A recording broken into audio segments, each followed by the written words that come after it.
നമസ്കാരം സാർ. നമസ്കാരം. അന്താരാഷ്ട്ര ബന്ധങ്ങളിൽ വലിയ രീതിയിലുള്ള ജിയോ പൊളിറ്റിക്സിൽ വലിയ ചേഞ്ചസ് സംഭവിച്ചുകൊണ്ടിരിക്കുകയാണ്. പ്രത്യേകിച്ചും ഇറാൻ അമേരിക്ക ഇസ്രായേൽ സംഘർഷവും അതേ തുടർന്ന് മോദിയുടെ ത്രിരാഷ്ട്ര വിസിറ്റും ഓസ്ട്രേലിയയിലേക്കും ഇന്തോനേഷ്യയിലേക്കും ന്യൂസിലാൻഡിലേക്കും നടത്തുന്ന വിസിറ്റും ഇത് വലിയ രീതിയിൽ ലോകക്രമത്തെ മാറ്റിമറിക്കുന്നുണ്ട് എന്നാണ്. നമുക്കിതിന്റെ വിശദാംശങ്ങളിലേക്ക് പോകാം എന്ന് തോന്നുന്നു. ജപ്പാനിലും പോയി തീർച്ചയായിട്ടും ഇതൊരു വലിയ മാറ്റങ്ങൾക്കുള്ള തുടക്കമായിട്ടാണ് സൂചിപ്പിക്കപ്പെടുന്നത്. പ്രത്യേകിച്ചും ഇറാൻ സംഘർഷത്തിൽ ഏറെക്കുറെ അമേരിക്ക തകർന്നടിഞ്ഞുപോയി. കാരണം അവർ പിടിക്കുന്ന മുയലിന് 3 കൊമ്പ് എന്ന നിലയിൽ ലോകം ഇറാനെയാണ് കൂടുതൽ സപ്പോർട്ട് ചെയ്യുന്നത്. അമേരിക്ക കൊച്ചായി. അതെ. നാറ്റോ ഉൾപ്പെടെയുള്ള രാജ്യം, നാറ്റോ രാജ്യങ്ങൾ പോലും അമേരിക്കയെ തള്ളിപ്പറയുന്ന ഒരു സാഹചര്യം. ട്രംപിന്റെ ഒരു പിടിവാശി വലിയ ഒരു പിടിവാശി തന്നെയാണ്. പ്രത്യേകിച്ച് വലിയ ന്യായീകരണങ്ങളൊന്നും ഇല്ലാത്ത രീതിയിലുള്ള പിടിവാശി ഇതിനെ മറ്റൊരു തലത്തിലേക്ക് കൊണ്ടുവന്നു. ഒരുപക്ഷെ വിയറ്റ്നാം യുദ്ധത്തിന് ശേഷം അമേരിക്ക പരാജയപ്പെടുന്ന മറ്റൊരു യുദ്ധമായി ഇത് മാറുന്നു എന്നുള്ളതാണ്. എന്താണ് അമേരിക്ക ഗ്രേറ്റ് അഗെയിൻ എന്നുള്ള പോളിസിയിൽ ട്രംപ് കൊണ്ടുവന്ന ഒരു തുറുപ്പുചീട്ടാണ് ഇറാൻ യുദ്ധം. അതിൽ ഇസ്രായേലിന്റെ ഒരു സൂത്രവും കൂടെ ഉണ്ട്. ഇസ്രായേൽ ഉദ്ദേശിച്ചത് ഇറാനെ അടിച്ചില്ലെങ്കിൽ അവരുടെ നിലനിൽപ്പ് ഭാവിയിൽ 2047 ഇസ്രായേൽ പൂർണ്ണമായും തകർക്കും. കാരണം യുറേനിയം ഏതാണ്ട് 60% സമ്പുഷ്ടീകരിച്ച് വെച്ചു. അപ്പൊ ഇനി വലിയ പാടില്ല. 50% കൂടുതലായി. അപ്പൊ ഇനി 60 കഴിഞ്ഞാൽ പിന്നെ ഇത് വളരെ എളുപ്പമാണ്. 90 എത്തിക്കാനൊക്കെ വളരെ എളുപ്പമാണ്. അപ്പൊ ഒരു അണുബോംബാക്കി മാറ്റുന്നതിന് വലിയ താമസമില്ല. വളരെ നേരത്തെ തന്നെ വാർഹെഡ്സുകൾ പോലും തയ്യാറാക്കി വെച്ചിട്ടുണ്ട്. കാരണം ഇവിടുന്ന് മിസൈൽ അങ്ങോട്ട് അടിക്കാവുന്ന ഒരു 2000 മിസൈലുകൾ ഇപ്പൊ തന്നെ വിക്ഷേപിച്ചവർക്ക് വരെ ഇന്റർമീഡിയറ്റ് ബാലിസ്റ്റിക് മിസൈലുകൾ അടിക്കാനായിട്ടുള്ള. അപ്പൊ ഇറാനിൽ നിന്നൊരു സ്വിച്ച് ഇട്ടാൽ ഇസ്രായേലിൽ പോയി വീഴുന്ന ഒരു അണുബോംബ് നിർമ്മിച്ചാൽ ഇസ്രായേൽ തീർന്നു. അതാണ് അവരുടെ സ്ട്രാറ്റജി. ഈ ഭയമാണ് നെതന്യാഹുവിനെ അമേരിക്കയെ കൂട്ടുപിടിച്ചത് തകർക്കാനുള്ള. അപ്പോൾ അങ്ങനെ ഇരിക്കവെയാണ് പെട്ടെന്ന് ഖമേനി ഉൾപ്പെടെയുള്ളവരുടെ ഒരു യോഗം നടക്കുന്ന സന്ദർഭത്തിൽ ഒരു 40 ടോപ്പ് ലീഡേഴ്സിനെ ഇപ്പൊ തട്ടിക്കളയാം. സൈനിക, രാഷ്ട്രീയ, നയതന്ത്ര നേതാക്കളെ എല്ലാം ഒരു 40 പേരെ ഒന്നിച്ച് തട്ടാനുള്ള ഒരു അവസരം എന്തായിരിക്കുന്നു എന്ന് പറഞ്ഞ് യുദ്ധത്തിലേക്ക് ഇറാന്റെ മുമ്പിലേക്ക് ഈ US പിടിച്ചിടാൻ ഇസ്രായേലിന് കഴിഞ്ഞു. പക്ഷെ അത് കഴിഞ്ഞ് പിന്നീട് ഇത് അവരുദ്ദേശിച്ചത് ഇതോടുകൂടി ടോപ്പ് ലെയർ മുഴുവൻ പോയി കഴിഞ്ഞാൽ സൈനികം, അതുപോലെ തന്നെ രാഷ്ട്രീയം, അതുപോലെ തന്നെ ഖമേനി അടക്കമുള്ളവർ തീർന്നു കഴിഞ്ഞാൽ പിന്നെ പ്രശ്നമില്ലല്ലോ. പിന്നെ ഇവിടെ ആത്മീയ നേതാവ് വന്നതുപോലും അല്ല, അന്ന് ആരും വന്നിട്ടില്ല. അപ്പൊ ഇത് രണ്ടാമതൊരാൾ വരുമെന്നുള്ള ഉറപ്പ് പോലും ഇല്ല. അത് മാത്രമല്ല, അവിടെ ഒരു പ്രതിവിപ്ലവത്തിനുള്ള നീക്കങ്ങൾ നടന്നുകൊണ്ടിരിക്കുന്നു. ജനങ്ങൾ ഇളകി നിൽക്കുന്നു. അപ്പൊ ഒരു പാവ ഗവൺമെന്റിനെ സ്ഥാപിക്കാം.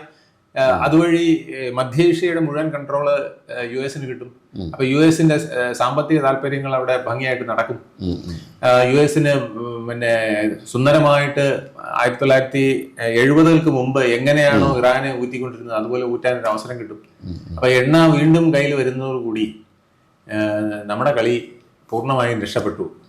സാമ്പത്തികമായി ഇനി ഒരു 19 കൊല്ലത്തേക്ക് USA ഇനി പേടിക്കേണ്ട കാര്യമില്ല എന്നൊക്കെ ആയിരുന്നു ട്രംപിന്റെ ഈ പണക്കാരൻ അല്ലെങ്കിൽ ഒരു മുതലാളി എന്നുള്ള നിലയ്ക്കുള്ള കണക്കൂട്ടൽ. അത് മുഴുവൻ തകർത്തുകൊണ്ട് അതിനാണ് ആദ്യമേ ശ്രമം നടത്തിക്കൊണ്ടിരുന്നത്. ജനങ്ങളെ ഇളക്കി വിട്ടതിന്റെ പുറകിൽ നിൽക്കാനായിരുന്നു ട്രംപ്. പക്ഷെ അവിടെ മെച്ചൂർഡ് ആയി എന്ന് ട്രംപ് വിചാരിച്ചു. ജനം ഇളകി കഴിഞ്ഞു. ഇനിയിപ്പോ അത് പെട്ടെന്ന് ഹാർവെസ്റ്റ് ചെയ്യാം. ലീഡറെ അവിടെ പോസ്റ്റ് ചെയ്തുകൊണ്ട് ഇതങ്ങ് നമ്മുടെ കയ്യിലാക്കാം. വെനസ്വലെ പോലെ വളരെ നിസ്സാരമായി കാര്യങ്ങൾ നടത്താമെന്നാണ് വിചാരിച്ചത്. പക്ഷെ അത്ര ഈസി ആയിരുന്നില്ല. എന്ന് പറഞ്ഞാൽ ഇറാന്റെ ഒരു സ്ട്രാറ്റജി എന്ന് പറയുന്നത് പെട്ടെന്ന് അവർ മാറ്റിക്കളഞ്ഞു.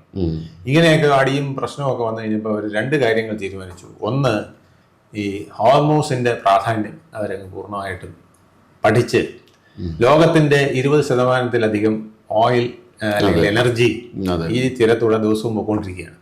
അപ്പൊ 5 ദിവസം ഓയിൽ പോകാതിരുന്നാൽ 100% ലോക പ്രതിസന്ധി ഉണ്ടാക്കാൻ കഴിയുമെന്നുള്ള ഒരു പഠനത്തിലൂടെ അവർ കണ്ടു. ആദ്യം തന്നെ ഹോർമൂസിൽ കയറി പിടിച്ചു.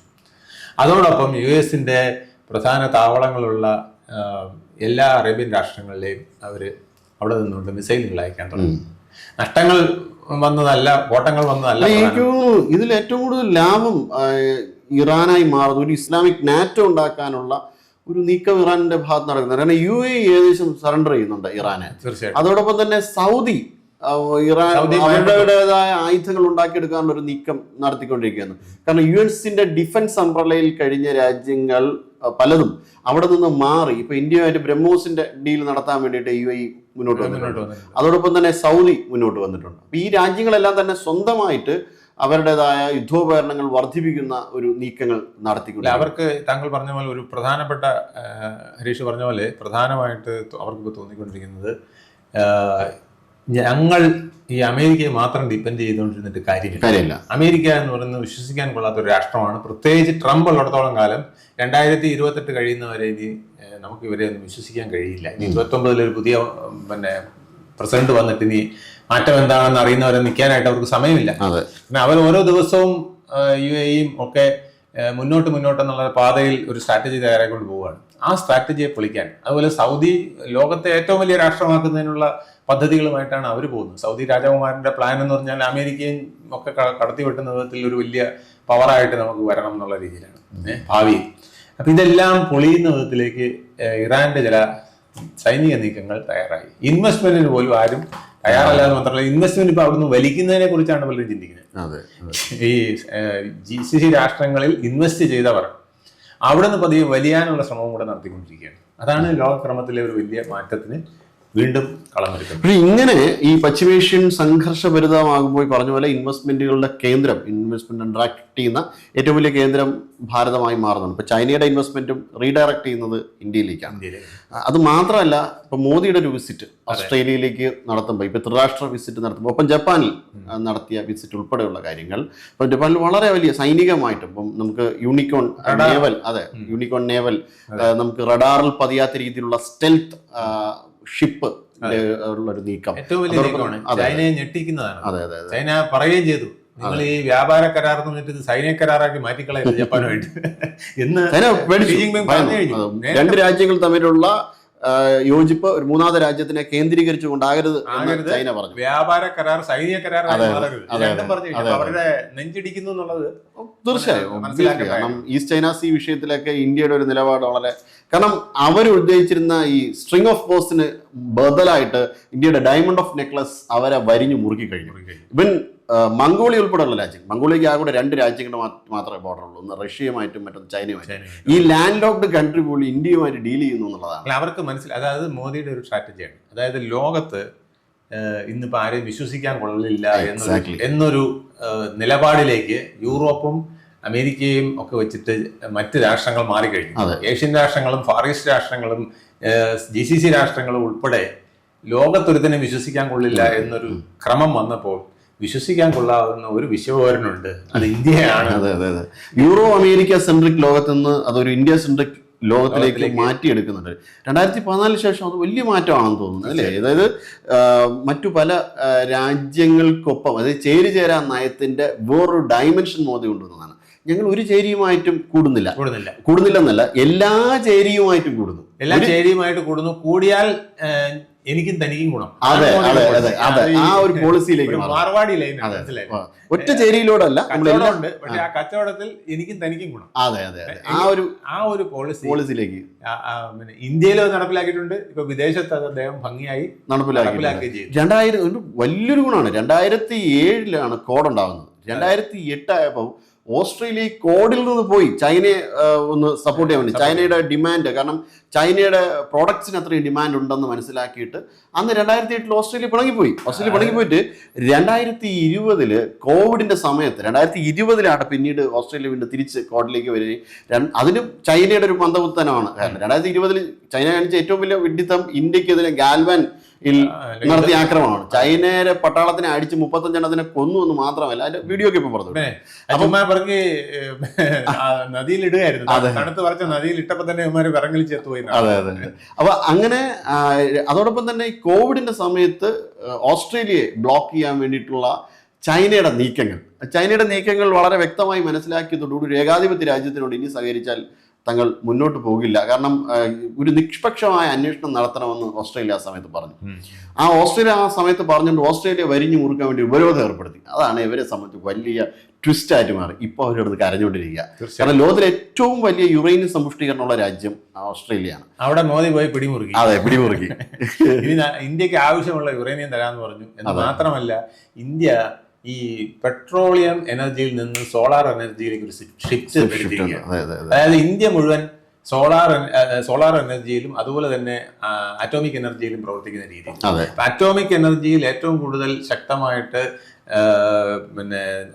രാഷ്ട്രത്തിനെ ശക്തിയാക്കി നിർത്തുന്നത് റഷ്യയാണ്. എന്നാൽ റഷ്യയെ കവച്ചു വെക്കുന്ന വിധത്തിലേക്ക് 2030 ഇന്ത്യ മാറത്തക്ക വിധത്തിലേക്കാണ് ഈ യുറേനിയം ഇറക്കുമതിയിലേക്ക് ഉള്ള കരാറിൽ ഓസ്ട്രേലിയയുമായിട്ട് നമ്മൾ ബന്ധപ്പെട്ടിരിക്കുന്നത്. ഇത് പലരെയും ഞെട്ടിച്ചിരിക്കുകയാണ്. ഈ യുറേനിയം നമുക്കിങ്ങനെ ലഭിക്കുകയാണെങ്കിൽ ഇത് ഒരു ഘട്ടം കഴിഞ്ഞാൽ ബാറ്ററി ഓപ്പറേറ്റഡ് വെഹിക്കിളും മറ്റുമൊക്കെ ആയിട്ട് മാറുമ്പോൾ നമുക്ക് ഏറ്റവും ഗുണകരമാകുന്നത് ഈ പെട്രോളിന്റെ അമിത ഉപയോഗം കുറയ്ക്കാൻ പറ്റും. അപ്പൊ ഈ പെട്രോളിന് വേണ്ടി, അതാണ് മോദിയുടെ വേറൊരു തന്ത്രം. അതായത് പെട്രോളിന് വേണ്ടി ഇനി അധികം വില വെച്ചിട്ട് കാര്യമില്ല. ഇറാനും US തമ്മിലുള്ള യുദ്ധം, അല്ലെങ്കിൽ അവർ തമ്മിലുള്ള ഇടയ്ക്കിടയ്ക്കുള്ള ഈ സ്പാർക്കുകൾ ഇങ്ങനെ തുറന്നുകൊണ്ടിരിക്കും എന്നുള്ളത് അദ്ദേഹത്തിന് അറിയാം. അത് GCC രാഷ്ട്രങ്ങളെയും വെട്ടിലാക്കും. അപ്പൊ അതൊരു സംഘർഷ മേഖലയായി മാറി. നമ്മുടെ ലേബർ ഫോഴ്സ് ആവറേജ് ഏജ് 28 വയസ്സാണ്. ആവറേജ് 28 വയസ്സാകുമ്പോൾ സ്വാഭാവികമായിട്ട് നമ്മുടെ വലിയ ലേബർ ഫോഴ്സ്, വലിയ മാർക്കറ്റ്, ഇതും കൂടി വലിയ ഘടകമായിട്ട് 30 വർഷത്തേക്ക് ഇന്ത്യ ആയിരിക്കും ലോകത്തിന്റെ ലേബർ ഫോഴ്സ്. അതാണ് ഏറ്റവും വലിയൊരു പ്രത്യേകത. ചൈനയ്ക്ക് പോലും അത്രയും വലിയ, ചൈനയുടെ വയസ്സായി പിന്നെ പിള്ളേരില്ല, എല്ലാം ഒന്ന് മതി, അത് തീർന്നതിന് ശേഷം അടുത്തത് മതി എന്നൊക്കെയുള്ള പോളിസി എടുത്തോടുകൂടി ആദ്യത്തെ കുട്ടി കാലിയായ ശേഷം അടുത്തതെന്നുള്ള പോളിസി ആയിരുന്നല്ലോ അവർക്ക്. അതിൽ ഒരുപാട് കുഴപ്പം പറ്റി. അതുകൊണ്ട് അവർക്കിപ്പോൾ യൂത്ത് ഇല്ല, എല്ലാം കളവന്മാരും കളവികളുമായി. അത് ഉദ്ദേശിച്ചതിനേക്കാൾ ഡൗൺഫോൾ അവർക്ക് വരുത്തുകയാണ്. എക്കണോമിക്കലി എന്തൊക്കെ പറഞ്ഞ അവർ ശക്തിയാണെന്ന് പറഞ്ഞാലും, യുദ്ധപരമായി സൈനികപരമായി എത്രത്തോളം വലിയ ശക്തിയാണെന്ന് പറഞ്ഞാലും, അവരെ വീഴ്ത്തുന്ന വിധത്തിലേക്ക് ഈ അവരുടെ മാൻ പവർ എന്തായാലും വേണമല്ലോ. ഇപ്പൊ റോബോട്ടുകൾ ഉണ്ടെന്ന് പറഞ്ഞാൽ അത് പ്രവർത്തിപ്പിക്കാനും മാൻ പവർ വേണം. ചില സന്ദർഭങ്ങളിലൊക്കെ റോബോട്ടുകളും മാൻ പവറും ഒന്നിച്ചു ചേർന്നിട്ടാണ് ഇത് നടത്തേണ്ടത്. അപ്പൊ ആ സന്ദർഭത്തിലൊക്കെ ഇന്ത്യക്ക് ബ്രെയിനിനെ ട്രെയിൻ ചെയ്യണ്ടേ, ആർട്ടിഫിഷ്യൽ ബ്രെയിനെ നമ്മൾ ട്രെയിൻ ചെയ്യാൻ ആള് വേണമല്ലോ. തീർച്ചയായും ഇതിനെ ട്രെയിന് കൺട്രോൾ എല്ലാ കാര്യങ്ങളും ആള് വേണമല്ലോ. അപ്പൊ അത് നമ്മുടെ യൂത്തിന് അതിന് കഴിയുമെന്നുള്ളതാണ് മോദിയുടെ കണക്ക്. നമ്മൾ സോഫ്റ്റ്വെയർസ് എല്ലാം വളരെ ബ്രില്യന്റ് ആയിട്ട് ഉണ്ടാക്കുന്നത്. ഇത് ചൈന പിന്നോട്ട് പോകുമ്പോൾ, ഒപ്പം ചൈന അമേരിക്ക പിന്നോട്ട് പോകുമ്പോൾ ഇവരുടെ സിൽബത്ത് രാജ്യം പാകിസ്ഥാൻ, ഇസ്ലാമിക രാജ്യങ്ങൾ പലതും, തുർക്കി ഉൾപ്പെടെയുള്ള ഇസ്ലാമിക രാജ്യങ്ങളും പിന്നോട്ട് പോകും. അല്ല, അവര് വേറൊരു രീതിയിലേക്ക് പോകാനാണ്. ഇപ്പൊ പാകിസ്ഥാനെ സൗദി കയ്യിലെടുത്തിരിക്കുന്നു. അപ്പോ തുർക്കിയും കൂടെ അതിനകത്തോട്ട് ചേർന്നുകൊണ്ട് അവർ ഈ ഇസ്ലാമിക നാറ്റോ എന്ന് പറഞ്ഞ് സഖ്യം ഉപേക്ഷിച്ചിട്ടില്ല. അങ്ങനെ ഇസ്ലാമിക രാഷ്ട്രം വരികയാണെങ്കിൽ അമേരിക്കയെക്കാൾ കൂടുതൽ ഡിപ്പെൻഡ് ചെയ്യാൻ പറ്റുന്ന യൂറോപ്യൻ രാഷ്ട്രങ്ങൾക്ക് ഇന്ത്യയാണെന്നൊരു തോന്നൽ ഇപ്പൊ തന്നെ വന്നിട്ടുണ്ട്. അപ്പൊ ഇന്ത്യയും യൂറോപ്പും ജപ്പാൻ, ഇന്തോനേഷ്യ പോലുള്ള രാഷ്ട്രങ്ങൾ, ഓസ്ട്രേലിയ ഒക്കെ വരുമ്പോൾ ഇത് ചൈനയ്ക്കും പാകിസ്ഥാനും മാത്രമല്ല ലോകക്രമത്തിൽ വലിയ ഒരു അച്ചുതണ്ട് സൃഷ്ടിക്കാൻ നരേന്ദ്രമോദിക്ക് കഴിയും എന്നുള്ളതാണ് ഏറ്റവും ശ്രദ്ധേയമായ കാര്യം. തീർച്ചയായും അത് ഉടൻ തന്നെ സംഭവിക്കാനുള്ള എല്ലാ സാധ്യതകളും അരങ്ങേറിയാണ്. പ്രത്യേകിച്ചും ഇന്ത്യ പോലുള്ള ഒരു കൗമാര ദിശയിൽ അതിവേഗം പുരോഗമിക്കുന്ന ഒരു രാജ്യം. കൂടുതൽ വാർത്തകളും വിശേഷങ്ങളും നേരിട്ട് ലഭിക്കാൻ ജനങ്ങളിൽ നിന്ന് ജനങ്ങളിലേക്ക് ജനഭൂമി ന്യൂസ് സബ്സ്ക്രൈബ് ചെയ്യൂ. ബെൽ ബട്ടൺ അമർത്താനും മറക്കരുത്.